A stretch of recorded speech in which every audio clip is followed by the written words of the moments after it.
Nasakmit sa kasundaluhan sa Samar area ang mga high-powered firearms ug uban pang mga armas ug mga bala sa giingong mga rebelde sa bukirang bahin sa lungsod sa Lurente, Eastern Samar.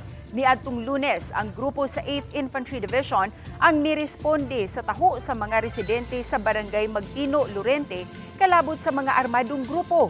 Atol sa pagresponde sa kasundaluhan, nahitabo matud pa ang halos usa ka oras nga sinukliay sa mga bala. Sa paghunong natultulan sa mga sundalo ang hideout sa mga rebelde ug nasakmit ang nabiyaan nilang mga gamit. Naglakip kini sa duha ka M16 rifle, 45 pistol, mga magazine, bala, subversive documents, mga backpack ug uban pang mga gamit sa panggubat. Gituhuan nga nabiyaan kini sa pagdali-dali ug ikyas sa mga rebelde. Dako ang pasalamat ni Major General Adonis Orio, Commander sa 8th ID, sa pagpakabana sa mga residente, ilabi na sa paghatag kanila og impormasyon.